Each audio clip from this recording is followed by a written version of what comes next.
Even as the January 6th committee continues its investigation into efforts to overturn the 2020 election, officials worry about efforts to deny the results of the upcoming 2022 midterms. That's right. Those warnings are not just coming from Democrats. Longtime Republican election official Al Schmidt says the atmosphere is heightened for another wave of baseless election fraud claims.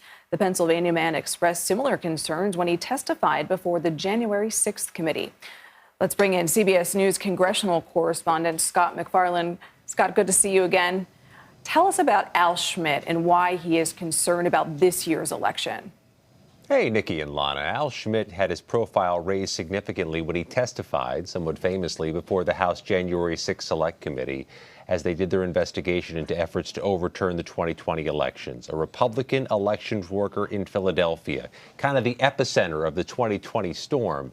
Schmidt says we are vulnerable to what he categorized as a destabilizing atmosphere November 8th, 2022, the night of the midterms, because we're going to have the same dynamic this year we saw in 2020 with unknown election results as election night concludes and as the next morning begins. A lot of states, likely Pennsylvania included, where we won't know the winners by bedtime, which he says leaves the risk of election denialism and baseless fraud claims. Take a listen to more of what Al Schmidt told CBS News.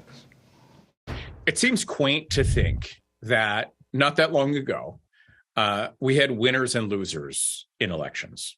And regardless of party, the loser conceded. What we're seeing now is a real trend across the country where candidates are seeking to make excuses even before a single vote is cast for their failure at the end of the day. And seeking to disregard legitimate election results simply because the voters didn't choose them. And that's how democracy works. So why won't we know the results everywhere election night when many states, Pennsylvania included, there are laws in place to prevent the early counting or the prompt counting of mail-in ballots until polls close until election night, which causes that backlog that triggered the red mirage in 2020, where day of votes were counted sooner. It appeared to be a Republican victory until all the votes were counted, and truly the Democrats won Pennsylvania. Same dynamic is setting up, Lana and Nikki, November 8th.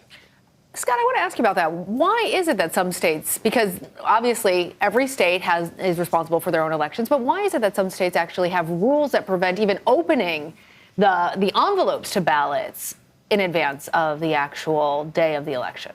Well, some of this is a political decision in some of these states where parties are arguing over the election rules, including the when and how to count the ballots. But also, the uncertainty or the lack of trust in the voting system that was seeded so profoundly in 2020 by the former president's baseless election claims persists. And so distrust persists. And what Al Schmidt is saying, what any number of local election officials with whom we've spoken are saying, is that causes trouble for the elections administrators. It causes threats. It caused many of them to quit the job, retire, move on, move away from this noise, which leaves in its place an inexperienced or less experienced group of elections administrators who may be more prone to mistakes, which could continue the cycle of distrust in elections, no matter the cause. I mean, to what extent is that a concern? And, you know, are there states who are struggling to even find enough poll workers who have adequate experience? Yes, they are, and yes, that's a concern. The last 2 years in which elections officials were under this, in some cases, enormous pressure has caused many of them to leave the jobs. It's also been a disincentive for people to volunteer on election day, to become a poll monitor, a poll worker, to give their time to go into this tinderbox, which is American politics in 2022. So what does that mean? It means you could have some understaffed polling places or some stretching of resources to make this happen. You have some heavy recruitment underway to find and land poll workers. But there's also the risk that if there's an understaffed poll location, if there is a short-staffed or overstretched elections administrator, that could be a cause of longer lines or a disincentive for people to stay in line and actually vote. We should remind our audience, Al Schmidt has spoken about death threats to his family as a result of his work. And those poll workers, too. That's a really good point, Nikki, because I remember them coming and testifying before the January 6th committee and saying the amount of stress that they were under, even not feeling safe going to the grocery store anymore. Speaking about Al Schmidt, he testified before the House January 6th Select Committee. He was one of a number of Republican figures that did so. I'm wondering, Scott, if you can tell us more about what the response has been and even what's next for the committee now. Yeah, I asked Al, did you get threats? Do you get a lot of unsolicited feedback because of your testimony? And he says yes. And he says, I have very thick skin. I'm accustomed to getting criticism. Then I asked him how he thinks this committee is performing. This committee, which has used the voices of Republicans to make its case and make its arguments at its hearings. Listen to what Al Schmidt had to say about that. I think what the January 6th Commission is doing is really creating a historical record for us to understand what occurred and why, and what lessons can be gained from it to, lessen the potential for bad faith actors to undermine confidence in democracy or destabilize it, whether it's through propaganda or through breaking into the U.S. Capitol.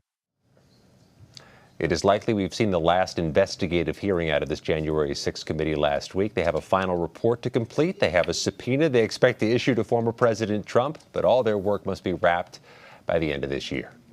Scott, one last question for you. So there's a lot of discussion about the warnings that the wheels are coming off of the train, but is anybody proposing any solutions in terms of how we regain confidence in our electoral systems? There are some narrow pieces of legislation, one of which has gotten a lot of attention here in Washington. Congress going to tinker with the way or tinker with the law that oversees the certification of votes on January 6th, 2025, 2029, to make it clear the vice president has no role other than a ministerial one, and to raise the threshold of the number of members of Congress who'd have to challenge the results from any of the states. But that's more symptom relief. That's more of a getting rid of a byproduct of baseless election fraud claims versus getting rid of the actual energy behind those claims to begin with. That's a bigger fix, and it may be incumbent on states to do their part to help either reassure the constituents that voting is secure and that voting has been a success, and that the elections of the past few cycles have been vibrant successes, not fraudulent. All right. Scott MacFarlane, thanks.